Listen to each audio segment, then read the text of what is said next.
یہ ایسا منفرد گاؤں ہے جہاں کوئی بےنمازی نہیں، کوئی بھکاری نہیں ہے، تمام قبریں ایک جیسی ہیں، یہاں پر کوئی تمباکو نوشی نہیں کرتا، مساجد میں نکاح کیا جاتا ہے اور شادیاں بالکل سادہ ہوتی ہیں۔ حافظ امین صاحب جو 40 سال سے اس مسجد کے امام ہیں اور یہاں پر خدمات بھی سر انجام دے رہے ہیں اور دینی تبلیغ کر رہے ہیں، تو ان سے بات کرتے ہیں اور خاص طور پہ جو سادہ طریقے سے نکاح ہوتا ہے اس پر بھی انہی سے معلومات لیتے ہیں۔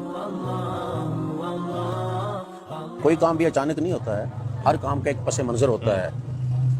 تو یہاں 90 سال سے یہ ادارہ یہاں دینی ادارہ قائم ہے، اور اس دینی ادارے میں بڑے بڑے جلیل القدر قسم کے اساتذہ کرام اپنے اپنے وقت کے جو اساتین فن تھے نا، وہ یہاں پڑھاتے رہے ہیں۔ تو چونکہ اس قسم کے بڑے بڑے اہل علم جہاں ہوں وہاں ان کا احترام بھی زیادہ ہوتا ہے، تو اس لیے لوگوں میں ایک تو دینی شعور پیدا ہو گیا ان علماء کے یہاں درس دینے، جمعے پڑھانے اور اس قسم کے کاموں سے۔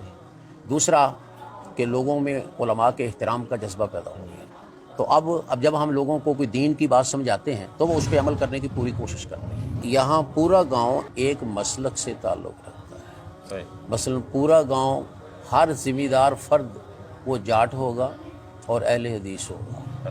یہ بھی ایک سبب ہے معاملات میں اختلاف نہ ہونے کا یا مزاحمت نہ ہونے کا۔ تو اس لیے اب ہم جس اچھے کام کی طرف ان کی توجہ دلاتے ہیں الحمدللہ یہ لوگ خوشی کے ساتھ اس پہ عمل کرتے ہیں۔ یہ جو آپ تبدیلیاں آپ نے سنی ہیں یا دیکھی ہیں تو ان کا اصل وجہ یہی ہے ان تبدیلیوں کی، کہ یہاں علماء کا احترام ہے، ان کی بات سنی جاتی ہے، اس پہ عمل کیا جاتا ہے۔ کبھی ایسے نہیں، مثلا آپ دیکھیں گے ہماری سڑکوں میں کبھی کوئی موسیقی نہیں چلتی ہوگی، کسی دکان پہ نہیں، ایسا شادیوں پہ بھی ایسا کچھ، شادیوں پہ بھی نہیں اور دکانوں پہ بھی نہیں، خواہ موبائل کی دکان ہو وہاں بھی ایسے نہیں ہوگا۔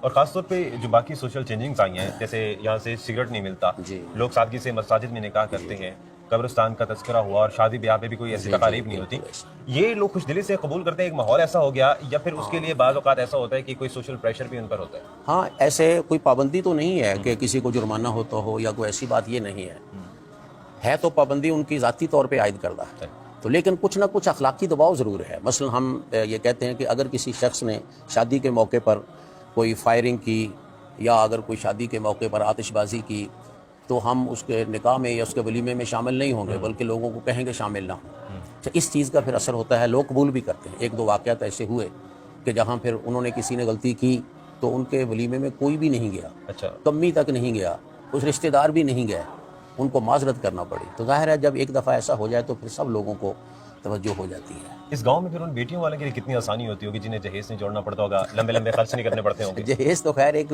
قومی ہمارے سارے ملک میں ہی ایک لعنت کہہ لیں اس کو چاہے، یا یوں کہیں کہ اس کا غلط استعمال لعنت بن چکا ہے۔ بہر صورت کم از کم یہ ہے کہ یہاں فضولیات نہیں ہیں، پیسے ضائع نہیں ہوتے ہیں۔ شادی کے لیے پیسے نہیں جوڑنے پڑتے ہوں گے؟ جوڑنے تو پڑتے ہیں لیکن ضائع نہیں ہوتے۔ ہاں، یہ بھانڈ میراثی اور اس قسم کے لوگ جو یہاں بعض لوگ مجروں پہ ہزاروں روپے لگا دیتے ہیں، ایسی چیزیں الحمدللہ یہاں ایسا کوئی شخص نہیں آتا، اپنے طرف سے ہی نہیں آتا۔